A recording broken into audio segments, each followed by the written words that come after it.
It's the Full Court Press with Eric Frandsen and Jason Walker. Welcome back to the to the show that we're doing right now. Following the local teams, breaking down the biggest games with in-depth analysis and team interview. Join the show by calling into 435-752-1069 or text 435-339-0321. It's the Full Court Press. Rose, answer. Yes! Caught! Touchdown! They did it!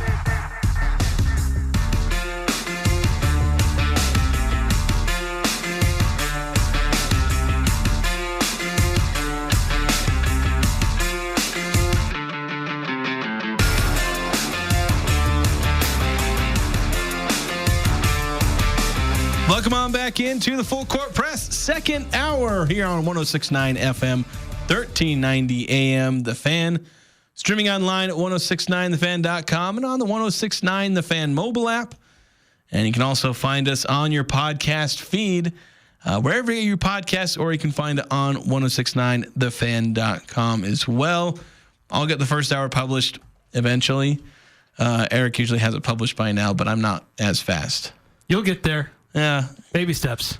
Baby steps. I got it kind of loaded. I'm getting the file loaded, got some of the descriptions, but Eric just yeah, that's progress. Eric just whizzes around up here. He's just just going to town. Of course, he's over there working on his laptop anyway, because he's got other important things he's doing. All the different things he's doing, going down to Bountiful to help get the Region 11 swim meet stream going. Probably doing the 100-meter swim, the backstroke as well. Yeah, that's right. And getting on the podium along with running the stream. So, hey, just a quick shout out. Region 11 swim meet today down in Bountiful was the South Davis Recreation Center. Ridgeline girls team came in first with 506.5 points, followed by Skyview at 455.5 and Green Canyon at 287.5. So those were the scores for the girls teams, at least the top three. And then for boys teams, Ridgeline coming in first at 422. Skyview boys coming in at 363.5. And Mountain Crest boys coming in at 339.5 to finish off and round out the top three for team scores. But, yeah, it was a fun meet down there today. A lot of people from around here, northern Utah, made the trip down to Bountiful today. It was a packed house, but we know that not everybody can fit in there who wants to see these. So that's why we provided that stream today. If you missed it or you want to go back and check on it, it is archived. It's on CashValleyDaily.com. You can go back and watch it there. We had some issues with not being able to show the times on some of the first meets, unfortunately, in the morning. But after the break, the intermission, we were able to figure out a way around that. But regardless, we had people there announcing it, so they were trying to stay on top of and at least announce who the winners were, the various heats. But yeah, it was fun to do, fun to be there and see all the kids compete and participate, and have a successful day. Yeah. If you guys want to join the conversation here on the Full Court Press, text into the Young Power Sports text line, 435-339-0321. Just a reminder, with Young Power Sports, they got new and used snowmobile inventory, and they're available at blowout prices. All of the remaining snowmobiles got to go. And also, make sure to get ready for the largest and most complete power sports repair shop in northern Utah with Young Power Sports. They'll get your machinery in and out with an under 3-day diagnosis guarantee. Any brand, any problem with Young Power Sports. So, got Utah State playing at Air Force, but there's a lot of basketball that's going to be played this Saturday. First off, just in general, there's a lot. But in the Mountain West, there's a decent number of games. Pretty sure just about everyone is in action. There are 5 games, so that doesn't quite add up to everyone. But because you're down to 11 in basketball, right? I always get confused yes. which sports have 12 and which sports have 11. Yeah, there are 11 in basketball. So one team not in action. Let me see if I can figure out which one it is just by looking. It's Boise. That's who's not in action. They're not in action on Saturday, but everyone else is playing. Starting at 1 p.m. So the Aggies 2 p.m. Tip-off. I almost said kickoff. 2 p.m. tip-off isn't the first game of the day. That'll be New Mexico at UNLV. The volatile UNLV Rebels never know what you're going to get. They're either going to play like the best team in the Mountain West or one of the worst. And they play very good at home, generally. And New Mexico has been really hot. This is on Fox. So this is a big national broadcast in Las Vegas. So, yeah, which UNLV team shows up, and can New Mexico continue to stay on top of the Mountain West standings? Because technically they have an extra game that they've played in conference play, so they're ahead of Utah State. If they win, they will stay ahead of Utah State, even if the Aggies also win. But if they lose, different story. If they lose, then the Aggies would have to lose. Otherwise, of course, it just becomes more complicated when one team's played more than the other. But the Aggies for would. the good of the conference. For the good of the conference. We want New Mexico to win. I know Eric was just jumping out of his seat, punching in the air when San Diego State hit that game winner. For the good of the conference. Yes. So, yeah, you'd want New Mexico because they're, you look at Bracket Matrix, they're on the bubble. Like, Bracket Matrix projects them in, but heck, I think they were projecting them in last year, or maybe they were close. But the selection committee was blunt, saying, look, we wouldn't have put them in if they hadn't won the conference tournament. And I get the feeling New Mexico's in a pretty similar situation. Mind you, I think they would very much change that if they end up winning the regular season title. I think that would be their key to, not being a bubble team. So since you brought up Bracket Matrix, it was updated today. Yesterday. It was updated yesterday. Forget that today's the 24th. Utah State is a 7 seed. San Diego State has slipped to an 11 seed. And New Mexico remains as an 11 seed. So they're right next to each other, but they're both in. But those are the only Mountain West schools that are getting attention right now. Can a fourth emerge? That is the remaining question over the last few weeks month of conference play. Can a fourth team emerge? Can these other three still be in the hunt? So New Mexico needs to win tomorrow and have a good showing on national TV to help their cause. So I do want to talk about it a little bit. Let's go through the rest of these games, and then we'll bounce back to that, because I think there's an interesting discussion we can have about some of these other teams aside from New Mexico or Utah State. So after, in the middle of, New Mexico UNLV going on, Utah State and Air Force. This is not a nationally televised game. Of the 5, only 2 of them are nationally televised. I guess Fox and CBS weren't thrilled with most of these games. I can see why. I can see why. Just throwing shade. Yeah. So Utah State Air Force at 2 p.m. At 5 p.m., Colorado State and Fresno State will begin the afternoon into the evening slate of games. That one at Fresno. Colorado State coming off that big win over Boise. Nearly blew up, but managed to secure that win over the Broncos. Looking to continue their role. Then 5:30, so just barely after the Rams and Bulldogs begin, Wyoming will be at San Jose State. Kind of a battle of teams that are trying to not be the worst team in the conference, trying to prove who's not one of the worst. Though Wyoming obviously getting that win over UNLV, right? Yes. I suddenly I was mixing up all the different teams in the conference. It was a red one. The Wyoming's first win in Las Vegas in 20 years. Since 2003, if my memory of seeing that post was correct. And then the nightcap, the other nationally televised game, this one taking place at Lawler, and hopefully they have a band, because then maybe they can be competitive. Nevada taking on San Diego State, desperately searching for a resurgence. They've started their Mountain West campaign 3-5. Of course, San Diego State, fresh off of having a bit of a scare. You might still see the hairs standing up on end, but they escaped mostly unscathed in our 5-3 in conference play, 12-5, having slipped onto the bubble. But kind of like with the Aggies, maybe a dominant win over Nevada could refresh their spirits. Yeah, on CBS Sports Network at 8 o'clock. So if we're talking about a fourth possible team, really there's Boise State may be playing themselves out of being in consideration for that fourth possible team, and Colorado State is playing themselves into that fourth possible team out of the Mountain West, because it's really between those two. Yeah. If there's going to be a fourth team that goes to the NCAA tournament in March, it's going to be either Boise or Colorado State. Because, San Diego State could still find their way out if they continue playing poorly, and they could be replaced by Colorado State or Boise. But you're looking at resumes and what the net says, and based on how they've performed, Utah State, New Mexico, San Diego State likely to find themselves in the tournament.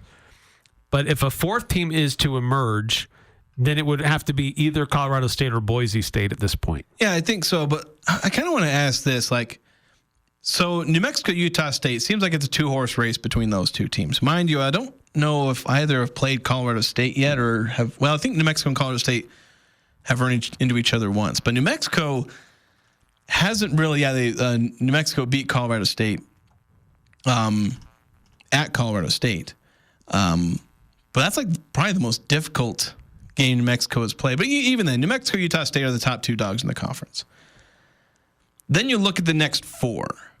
Which of those teams are the biggest contenders? Which of those are the biggest pretenders? I think you may have kind of already answered this question with who you're talking about as maybe a 4th team to get into the tournament. But is San Diego State maybe one of the pretenders? Which of Colorado State, San Diego State, UNLV, and Boise State do you think are those are the teams that are still mostly within reach of the conference title? Boise State may be a bit of a stretch because they're 5 and there are 4 losses in Mountain West play, but all the way down to UNLV, 3 losses. No, that's just 2. And if UNLV beats Utah State, then you can add another loss. Any one of those teams mathematically pretty easy to map out them contending for the Mountain West title. But which are the biggest contenders and pretenders? Because there's positives for all of them, but I think negatives for all of them too at this point. Yeah, there really are. But it's been a weird year with San Diego State's struggles in games that have been a little bit surprising. Colorado State is playing well, but they don't really have any marquee wins on their resume. Boise State we thought was going to be a good team, but they've struggled. So I think there are warts on all of them, but who among them might be able to find their way out of it? I think you have to look at who has talent, who has good coaching. And if you have those two combinations, even if you're in a bit of a funk, if you have talented players and you've got good coaching, you can get your way out of it and still contend. And for those reasons, I'm not sold on UNLV that they can really get there. I've been highly suspicious of Boise State lately. I don't think they can really be there. So it really comes down to San Diego State and Colorado State. Colorado State's got a great player in Nick Clifford. And Nico Medved has shown stretches where he can be a good coach. But late in the year, late in conference play, he seems to fade a little bit. So I don't know. It's really tough because there's some ugly marks on that you can look at for almost all of those. But San Diego State has good coaching. San Diego State has some players. I don't know that they've got really a dude this year. I think Magoon Guath could get there, but he's not there yet. Bird, I think, has stretches where he looks like he could be there, but he's inconsistent. So San Diego State is still dangerous because of their culture and their coaching. I think their defense is perhaps their biggest strength in that sense too, where they have a top 15 defense. Therefore, they're always going to They will always give themselves a chance. Yeah, you have to earn a win over San Diego State, but I think their own offense makes it hard for, even if a team doesn't have a great offensive game, the other team's always going to be in it too, because San Diego State can't just outrace anybody, which is an advantage. The New Mexico and Utah State, they may not have as good a defenses, but they have offenses that can just outrace you on some nights. But yeah, I think, I think narrowing it down to Colorado State and San Diego State is probably the right thing, because Boise State has just played themselves out of being a contender. Yeah, they're just kind of too far out at this point, and they've just dropped too many important games. Too many games that they had to win to make sure they stay in the hunt for the regular season title. At Utah State, they lost it. They lose to Colorado State. They lost to New Mexico. These last 4 games were all incredibly important. They also lost, at home to San Diego State. So all of their important stay in the conference race games they've lost. Had some nice outings against UNLV and Wyoming, but that's not really going to help. But yeah, with Colorado State, I was ready to jump on the bandwagon about a week ago, and then they got absolutely worked by San Diego State, who's kind of the other team that's kind of in this just outside the conference title mix potentially. They did get the win over Boise, but again, they almost blew it. So some of the confidence there, I'm just like, can I really be confident in Colorado State to be consistent enough? And I guess that's kind of the problem we have now with the teams in the top half of the conference is you have your contenders in Utah State and New Mexico. But unlike last year where you had a top 7 that were very consistent. I mean, UNLV wasn't as consistent. They were kind of in that top 7. But you look at that top 6 or 7. Just about every team was winning at home and losing on the road to everyone else in that top 7. There were some exceptions, but they were relatively few and far between. There weren't a whole lot of teams winning on the road. And a lot of times they were getting blown out on the road. So everyone was really consistent. You win at home, you lose on the road, and that's just, the difference between the home and road venues. Everyone was about as good as each other, so when they were at home, you'd get that boost, you'd win the game. With some exceptions, because there's always that kind of variance. This year, there's just no more consistent teams. Heck, even Utah State and New Mexico have been more inconsistent than some of the top teams last year, with how close Utah State's been in a lot of their games, losing to UNLV. New Mexico having some really close calls against Wyoming, losing to San Jose State. It's it seems we've lost a lot of the consistency we had from last year's elite teams, and it's made it so where last year it was a race between 6 or 7 different teams all the way late into the year. And at this point, it feels like there's 2 teams, and you see some positives in a team like Colorado State, where they have arguably the best player in the conference, as a two-way star who can rebound and score, in Nate Clifford, but the rest of the team's too inconsistent. You have an ultra-talented San Diego State team, but they're a little too young and not good enough on offense. They can't be consistent. Boise State, they were bragging about how this is their most talented roster in years, and they go to extremes. They'll hit 14 threes, and then they'll hit 3 in the next game. Yeah. So they can't keep consistency. So it feels like that's where the Mountain West is taking a step back. I don't know if they've taken a huge step back in talent. Theoretically, they've taken a step back in consistency. Well, I actually was going to point to talent. I just think that this year it is a little bit different, where I think that there isn't as deep of a pool of talent. When you look across the conference, last year there were a lot of great high-level basketball players on a variety of different teams. I'm not saying that this year there aren't good players in the Mountain West, because I think there are, but there were good teams. There were teams with multiple dudes. This year, I think you can see this team has a guy, that team has a guy, but last year, there were teams with 2, 3, sometimes 4 guys on the roster. They were a lot deeper, and just there was a higher talent level, I think, night in and night out among the top tier. This year, I think there's still some talented guys, but it's not as concentrated in those teams. It's spread out a little bit more. And then there's the supporting cast just isn't quite as good. And that's why there's some inconsistency. I just don't think that these teams are quite as good or quite as deep as what we enjoyed last year in that very special year for the Mountain West. Yeah, it seems like when, following a lot of the other beat writers on social media, it seems like a lot of times they're saying after maybe a poor performance or even after a good performance, they're talking about the guys except for their star. Like with New Mexico, the non-Donovan Dent. With San Diego State, it's can somebody other than Miles Byrd produce points. With Boise State, can somebody other than Cardenas or Degenhart get points? Utah State, I don't think have that problem. They seem to actually do pretty well because at least they have 2 really consistent offensive threats. Maybe which seems a little more so than some of these other teams. Yeah, right, because one guy can have an off night and somebody else can pick up the slack. Or you've got another starter or even somebody off the bench who can have a big game for Utah State.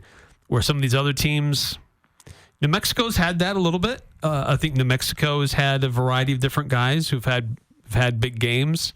But I don't know that I can see too many other teams that have been able to enjoy that kind of depth and versatility for their squad. And how many other teams could have their second leading scorer have like half of his normal average and you score 90 points? Yeah. That's what the Aggies did against Nevada. Right. Mason has 9 points. The average is almost 17.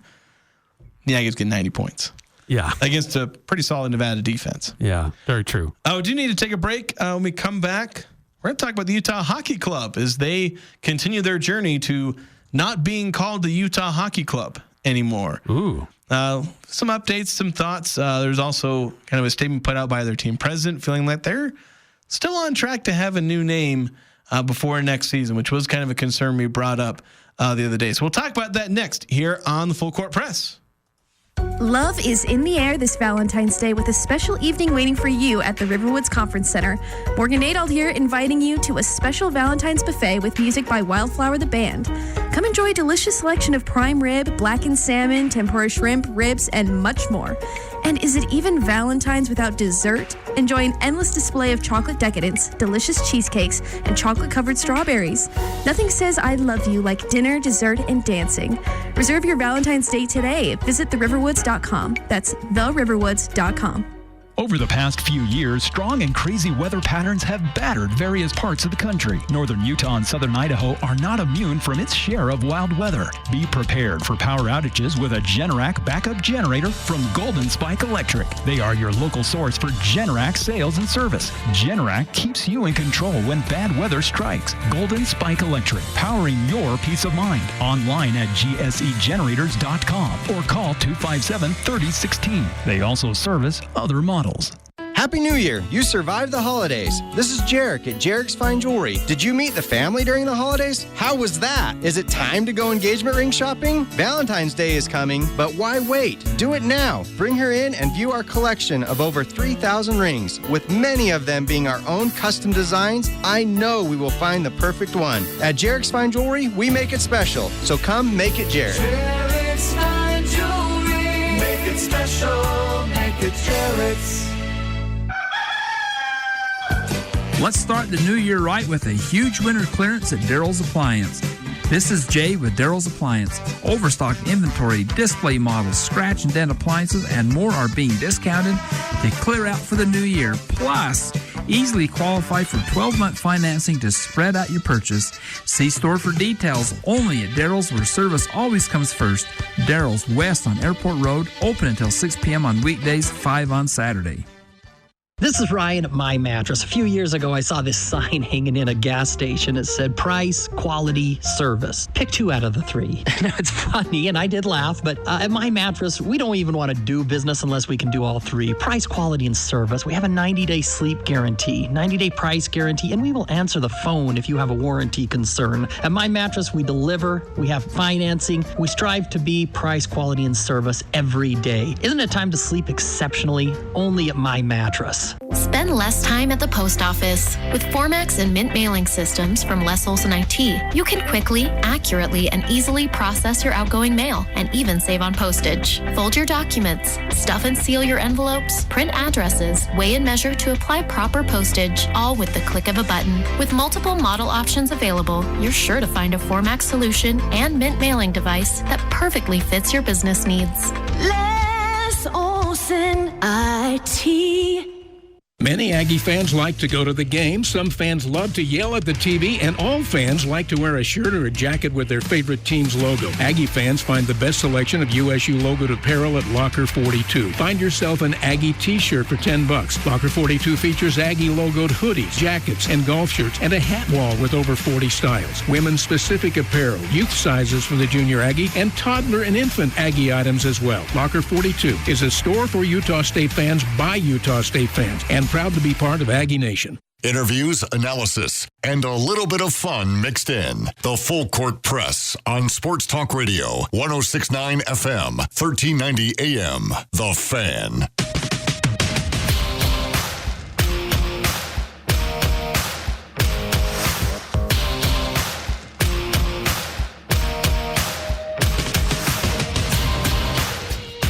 Welcome on back to the Full Court Press. If you want to join the conversation, join the show. You can text 435-339-0321. That's the Young Power Sports text line. 5338. Texting in saying, they shoot, they score. Utah Hockey Club makes quick work of another halfless opponent. This time it was the Minnesota Mild. Yeah, they looked good last night. Yeah, they did. 4-0.